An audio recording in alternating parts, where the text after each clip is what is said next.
welcome Imran from Double Verify up to the stage.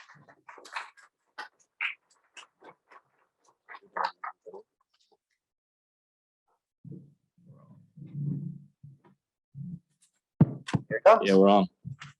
Thanks, Jonathan. JJ, sorry, I was very formal calling you Jonathan. Good afternoon. So exciting to talk about fraud on a wet afternoon towards the end of an AdOps conference. I'm not very good at telling jokes, so I'm gonna save you and the embarrassment of trying to tell you jokes. I'm just going to talk about fraud. JJ, do I use the clicker? Yeah. Great. Thanks. Thank you. We're going to get into fraud. We're going to dive a little bit deep into it because we actually, at the AdOps conferences over the last couple of years, we haven't really had a big session on it. And we don't want to forget about it because there's risk in our industry, and it's our responsibility to ensure that we mitigate that risk for our investors or the advertisers. So we're going to go a little bit deep into it. And it was really great that the last two sessions touched on it as well. So you've already heard my name is Imran, and what we're going to talk about, I'm from Double Verify, but we'll go through a bit of the agenda very quickly. So what's the law? Fraud's illegal in industries and stuff happens. So what's the law? Why should we care? What is fraud? We'll go a little bit deep into certain types of fraud so you can actually see it working in the background, how those algorithms are working and how they're taking money from advertisers. We'll show you how it works, and then we'll talk about CTV. And then the last two sessions, or in the last session, it was touched on that there's limited amounts of fraud in certain marketplaces, but as markets become more fragmented, you're at the risk. So I'm going to answer that question. I think I've already answered it, that there is fraud in CTV, but we'll talk about it a bit more. And then we'll go into some best practices in terms of what you can do on a daily basis just to ensure that you're doing the right thing. Now, what's the law? Well, in our industry, there isn't really any hard and fast law. You can't really get prosecuted if you get caught being a fraudster. But if we look at other industries, we know you can. It's unacceptable, it's unlawful, and you can go to jail. In Australia, if we look, I'm going to walk a bit further up and down here without the risk of getting tripped up. In the financial industry, you can go to jail and you can be prosecuted if you get caught interacting or taking part in financial fraud. In Australia, last year, there was over 280,000 incidences of fraud in Australia through financial institutions. And it equated to over $300 million of money that was taken out of people's banks, or in some way, regular consumers losing money, right? That's not right, and that's not okay. So that's why people go to jail. In financial fraud, there's also certain types of fraud schemes as well, okay? One quote or one comment about fraud is that it follows the money. So when we look at different types of schemes, fraudsters who are creating schemes to effectively take money from you are trying to find the most lucrative and the fastest way to do that. So we look at different types of schemes and different ways and methodologies that they can take money or commit fraud. And in Australia, you can be prosecuted with jail time anywhere between 2 and 10 years.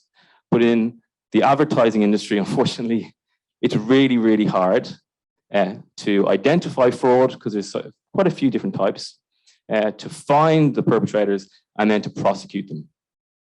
This quote was from a couple of years ago, and I'm pretty happy to say that the market has become a lot more transparent, and organizations like the IAB have helped with that. But when investors know that half of their money had been wasted and they don't know what half, that's not a really good sign for an industry. And that's the industry that we will operate in. But that's really changed over the years, and you can see that from various reports. Just some numbers again for everybody. The interesting thing about where we're at with fraud right now is that I think I do my I organize what's been going on over the years, like based on the start of COVID and where I am now. So I think I read the WFA report just before COVID, so around 2019 or 2020, and it was saying that ad fraud will be the second largest kind of criminal syndication in the world or industry outside of illegal drug trafficking by 2025. And they were forecasting that it was going to, ad fraud globally is going to be worth about $50 billion, excuse me. Unfortunately, our industry is surpassing those trends. And we're already forecast to do about $87 billion in ad fraud globally this year, $50 billion in APAC alone. So it is scaling, and it is a risk, and it's a worry for brands. And if it isn't, it should be. They should be aware of it, and they should ensure that they're working with the right businesses to mitigate that risk. Any questions? No, we're not there yet. Okay, I'm just used to it. The money, it's following the money. So the Australian ad market, as you would have seen through Gay's report in the IAB, the digital ad market is worth nearly $8 billion at the moment. So, and it's scaling dramatically. And so when we talk about fraud in our marketplace, we're also seeing growth in that space. And Jess referenced that as well in the IAS reports that came out a couple of weeks ago also. So why should we care about it? Well, firstly, when I think about everybody in this room and the organizations that we work in, we have a duty of care. So the first thing to the brands we represent, and the first thing that you can appear in fraudulent, or a brand can purchase or lose money to fraudulent activity that never gets seen, or they can appear in activity that is seen and it's on a device and a human can see it. But the problem with that is either way, it's got negative brand association. Okay. The second part is really around, we don't really want to waste money and investors' money or your partner's money. And effectively, if there's fraudulent activity happening across your investments, it's a waste of money. And if you are on the trading side or the planning side or the buying side, it skews your metrics. So when you think you've been working and planning on investing $1 million into a campaign and you've been delivering these results, if there's fraudulent activity in there, it's hindering you doing a better result or doing a better job for your customers. And it's also impacting their bottom line. Because I know Phil touched on outcomes in the last session, and when we talk about outcomes for a brand, it really comes down to selling product. And if you're investing in inventory that's never going to be seen, or you impact a consumer, you're going to impact the brand's bottom line. So they're the reasons why we should care about this. Okay. So what is fraud? Yeah, can we'll take that as a gap, can we, just for some questions? I don't know if there are any questions, but I personally would like to dive in a little bit and understand the financial estimates and how you've reached those numbers, how those numbers estimated. So the estimations on where fraud's going to, well, WFA, who are forecasting them, will have their methodology. But if you read articles that are in the press or publications or whatever it might be, the way that we would do it is the double verify business can see, the algorithm can see right to the very end frame. So we know, matter of fact, exactly where the ad is call is coming from, if it's going to be a human or not, if it's data center traffic or any of this type of stuff that's happening there or not. So it's a yes or a no answer. There's no extrapolation of signals to think that this could or may be fraud. It's a yes or no. So when we start identifying the fraud signals and the volumes of impressions that are coming over a short period of time, we can then look at if it's on device or however that might be, coming from a server farm, whatever that might be, the volume, and then you can extrapolate that over a period, knowing that there's a definitive million fraudulent impressions over a 2-hour period across a certain device. How many devices is that happening across, etc., or from a specific server or data center. And with that, then you're kind of looking at volume. You look at formats. So we also understand that there's different pricing strategies against video versus display on device, and because you can track what devices the fraud's happening on, what formats it's happening on, you can look at pricing as in a cost per, and then you also look at the tech fees as well to be able to calculate that. It's not an entire exact science on the value. That's why estimated, when you read the articles, there's an estimated 8 million or an estimated XXX. Yeah. Do we have any questions from the room, or do we have any from Slido? I know it's like 4 o'clock, so and you guys want to get carry on. So I'll get through this quick. So there's 7 known types of fraud in the industry. And this graph or a little slide would probably make you think there's more. But when we look at it, we talk about it in 2 parts. One is GIVT, which is general invalid traffic, and the second is SIVT, which is sophisticated traffic. And the sophisticated type of invalid traffic happens in all of the devices or the channels that are emerging and coming forward, right? Because they're the areas where what we touched on in the last session, maybe the technology or the measurement hasn't got there yet, or it's not being applied yet for whatever commercial reasons.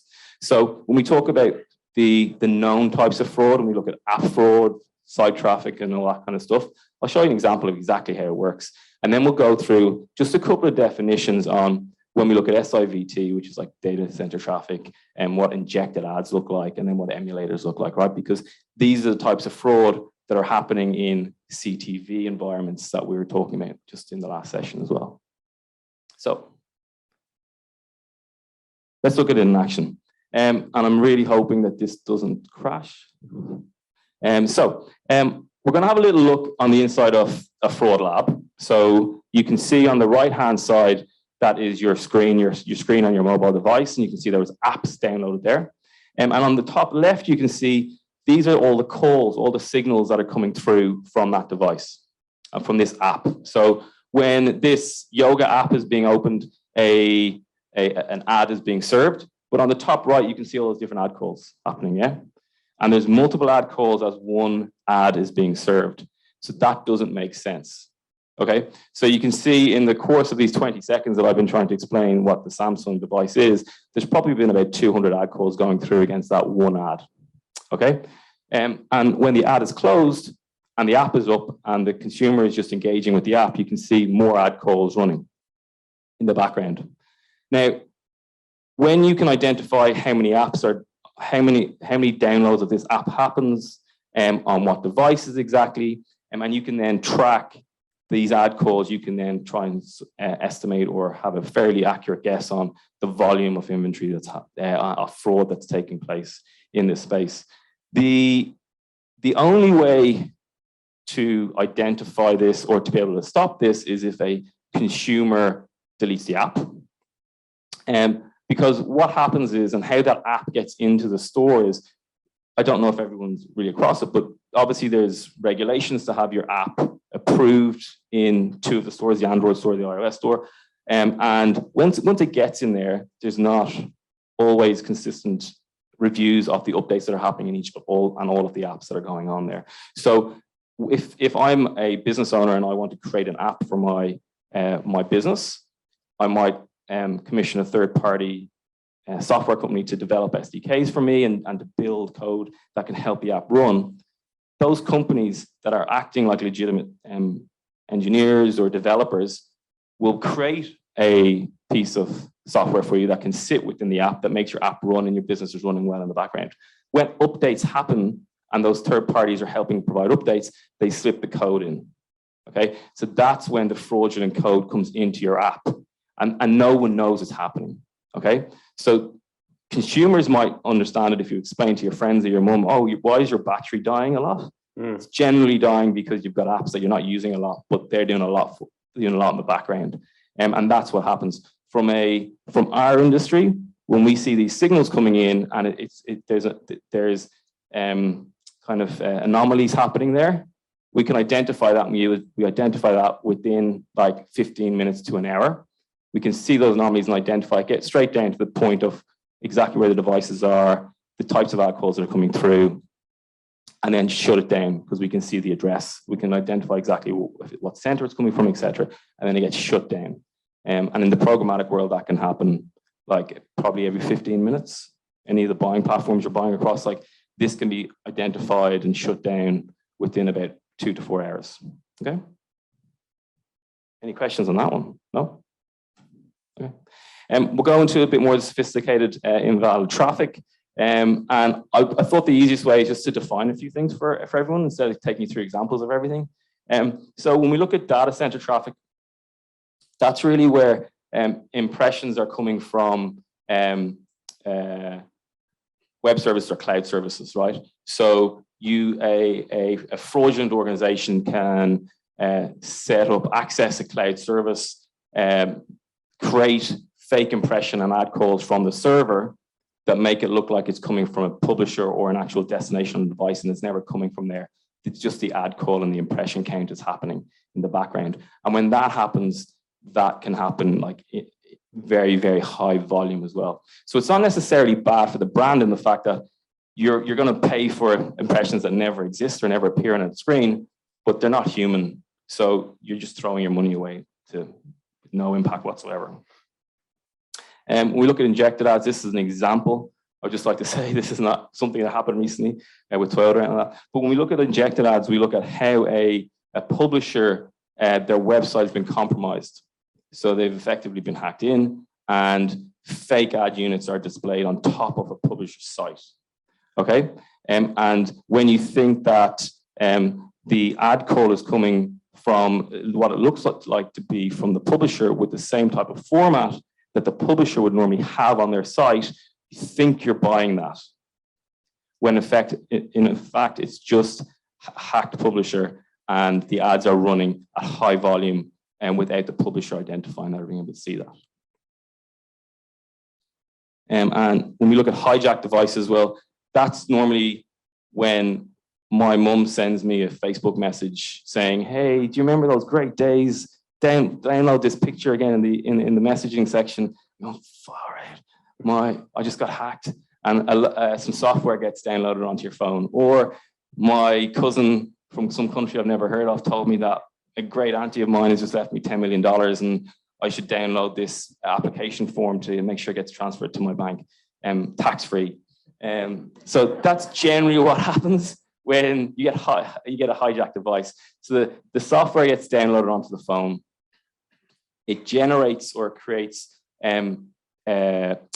inventory or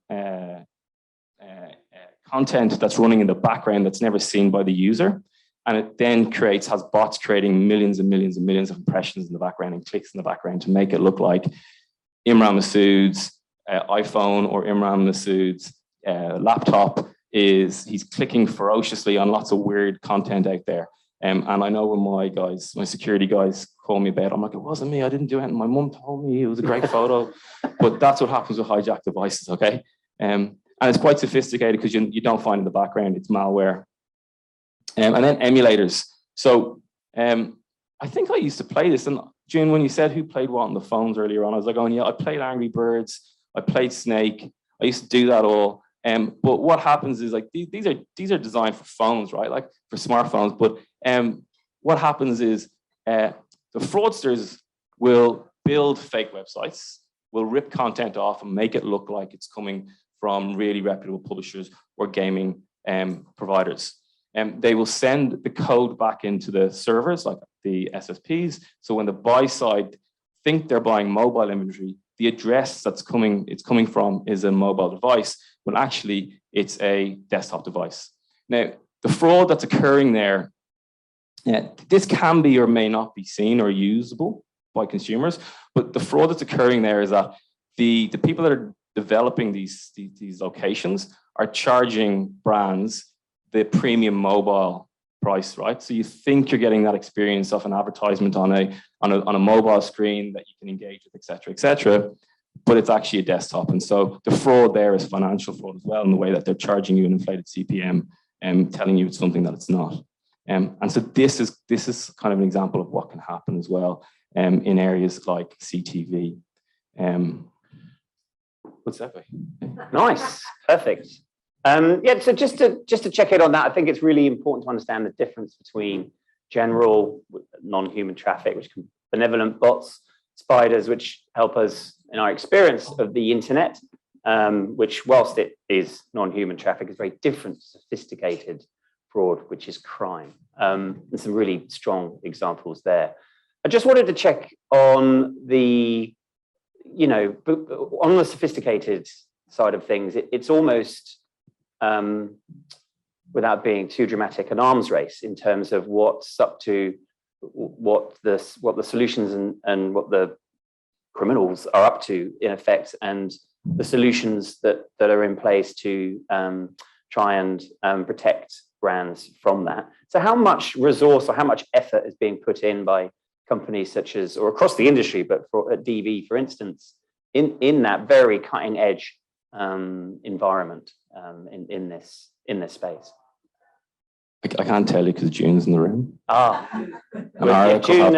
June was covering. You can trust June. No, so yeah, it is an arms race, but unfortunately, it's one of those races that never ends, because we know fraud follows the money, and in the digital ecosystem, it's a race to infinity, because it doesn't stop. So like you said at the start, it's about the industry maturing and accepting and understanding that fraud is here. It's never going to go away. We're never going to stop it. But we have to do the right thing for brands and for investors to make sure we understand it, and we're trying to deploy whatever softwares you want us to deploy to ensure that you're mitigating as much of that lost revenue and risk as possible. The other part of the question was, what are we doing in terms of investment? Yeah. Well, I mean, like, if anyone reads the trade press, you'll probably hear about like this fraud scheme or that fraud scheme coming out, and it's like the fraud lab, someone has a fraud lab, we have a fraud lab. We actually have labs. So we've got scientists and data scientists and R&D teams in laboratories, unpicking devices, understanding how the technology works, the hardware works, looking at the software, unpicking it, looking at those type of tests, building algorithms that you could see the code flowing through in real time, and algorithms that can quickly identify different types of fraud. It's not going to get us to net zero, which is where everyone wants to go. And I don't want to lose money on my bank account. I got like Easter eggs to pay for the kids right next month, right? So it's like we want to get to net zero, but we can't. But we've got to do everything as fast as we can as well, because we know that everything's happening in real time. Right? The marketplace, 80% of the advertising market in display and video in Australia is going to be traded programmatically by the end of this year, right? So if you think about that volume of dollar and that investment, we have to make sure that we're doing everything we can to try and help that real-time buying, right? Yeah, and that's something that we put in the adapts, which we put together with the MFA and AANA in terms of best practices. It is important. Just checking if there's any questions in the room or on Slido. No, okay. Can I just say though, on Easter eggs, when we had a video call, you ate about 8 of your children's Easter eggs on that call, Imran. Just so drop that in. Invest in DV. I have to go buy more Easter eggs in the next week because I ate them all. I did. They're only small eggs, but yeah, they're pretty good though. A lot of them. There was a sale on as well. I won't name the retail store that they're from. Back to fraud. So OTT and CTV. I love it. It sounds like one of those rap songs.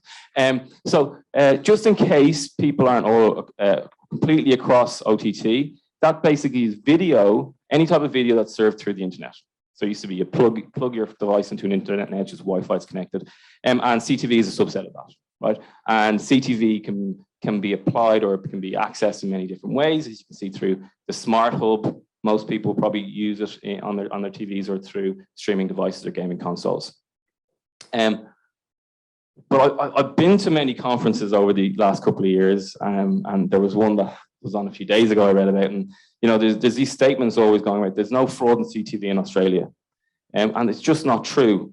And I did have a question for the last panel, but I just figured I'll talk to them about it later on. But you know, when we talk about fraud, and we talk about quite a small, tight marketplace in Australia in CTV, when we talk about the major publishers and the way you would access them, you would think that it's brand safe, but is it brand suitable?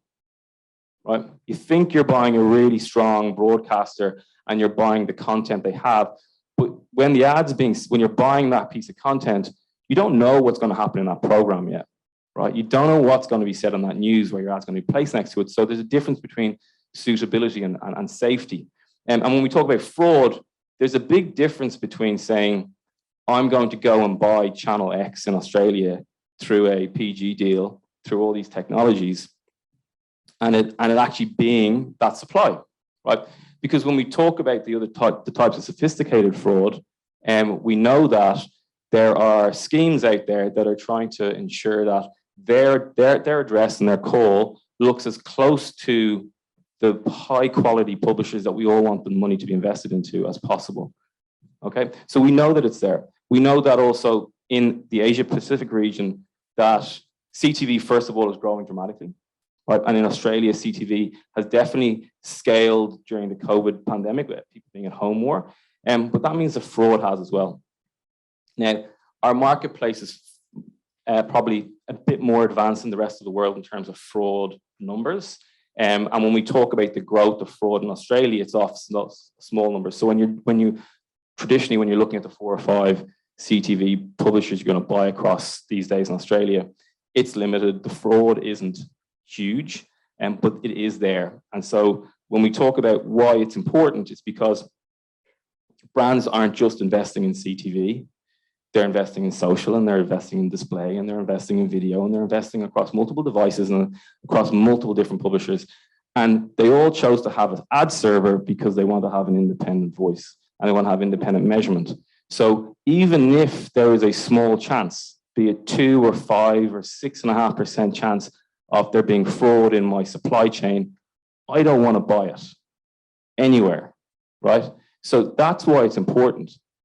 There's fraud here. We want to mitigate that and minimize that as much as possible in a fairly solid landscape like our marketplace in Australia, which is CTV. But when we look at fraud again, or when we look at CTV globally, and most of the companies that are talking on stage today are global organizations. So we do look at global numbers because there's scale there. There's more than 25 million people. We look at like just the total number of like fraudulent apps that you think could exist in the marketplace, right? Like in the last 2 years, we just as our company, no matter Oracle or IS or any of our competitors, like I've like found and blocked over nearly 2,500 fraudulent apps that would sit on a CTV, right? So you think, oh, it's pretty straightforward. There's 1 or 2 CTV devices, etc. I download these apps. There's lots more going on. There's lots more fraud happening there. And then when we're talking about the devices themselves, and that's the SIVT stuff we spoke about, where the calls look like they're coming from a CTV, but they're not. That's where we're finding like over 500,000 devices that are not CTV, pretending to be CTV on a daily basis. So the numbers are high, and we have to just be aware of it. And this is also not to try and scare everybody and go, oh, geez, I got to go and relook at my TV buy tomorrow.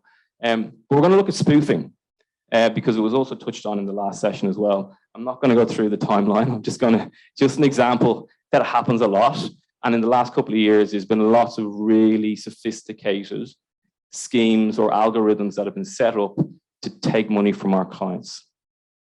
So one of the schemes was called Sneaky Terror, and it was from our ad lab. And they kind of like, you know, they're scientists. They think of these cool names for these fraudulent schemes.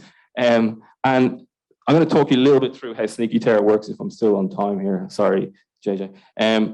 If you have 3 different advertisers and there's an ad call that comes in, you think it's relevant or the real inventory, where it's actually been spoofed inventory, and just say, let's say you're never going to pay $20 CPM for a premium CTV ad in Australia, right? Like we all know that. It's like at least 3 or 4 times that price.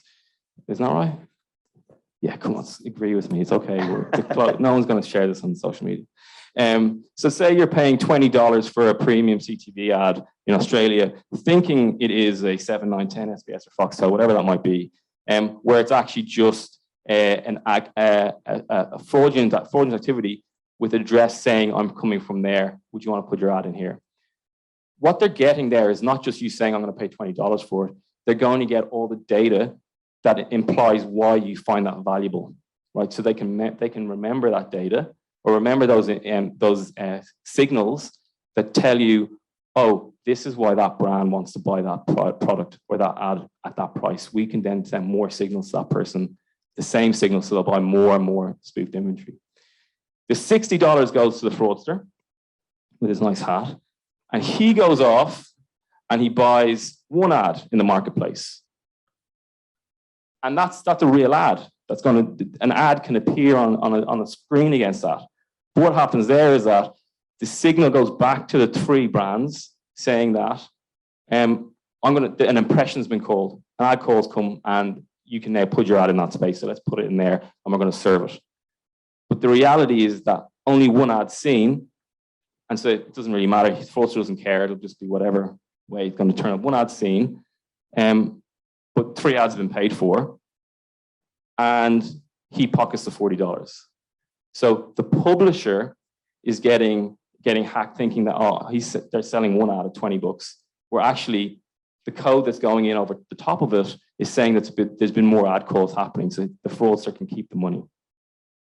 So that's kind of how ad spoofing works in CTV environments.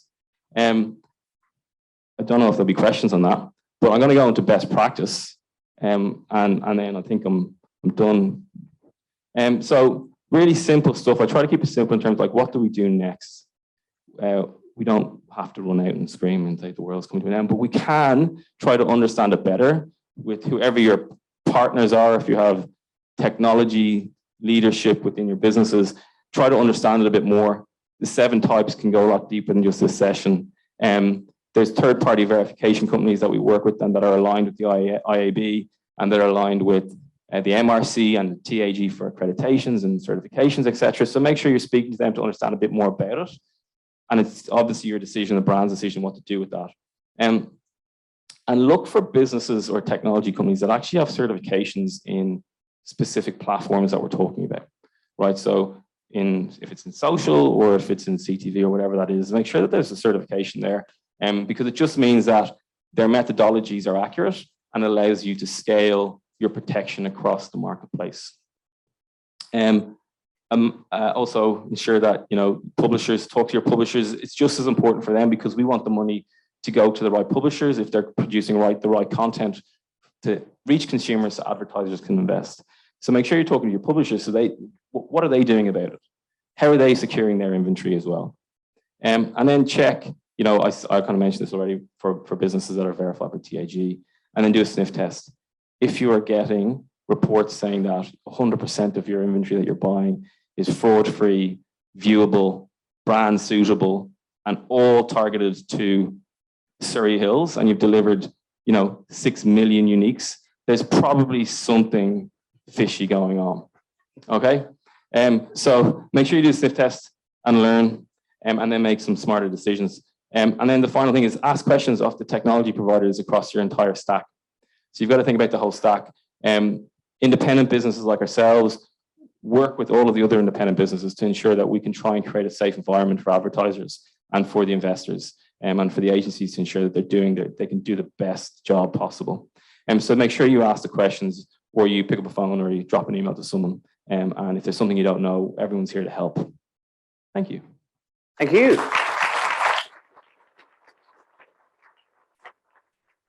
Very good. Just checking if there's any questions in the room on that. I mean, we referred to ads.cert there. I think we haven't got time to go into that. It's almost like 4 specs in one, actually, that verifies the various parts that make up the environment, verifies the SSAI platform, verifies the user, verifies the creative. Have a look at it. We wrote a blog piece on it. I don't know if DV have a view on it or if it's anything that we can probably run it, and we'll probably dive a bit deeper in a future event. Probably, you need to go deeper. But again, it's kind of like when we talk about ads.txt, or the purpose of these developments are to ensure that we're creating a transparent marketplace for investors. And even as the buying platforms change, or there's new ones coming in, and the measurement becomes more sophisticated because the risk becomes more sophisticated. Like the ability to be able to, if it is deployed at scale, the ability to be able to see if the price, for example, is compromised. Just stand by the lectern, Mike. Hello. Sorry.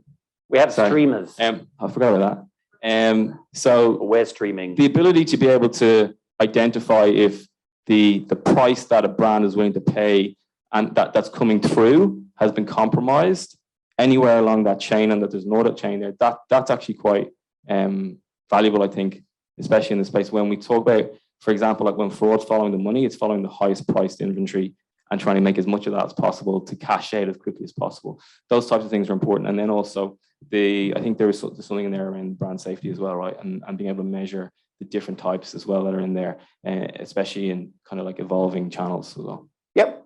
And we're going to dig into it a bit more in the standards and guidelines council this year. So look out for that. But for now, thank you so much, Imran. Thank you.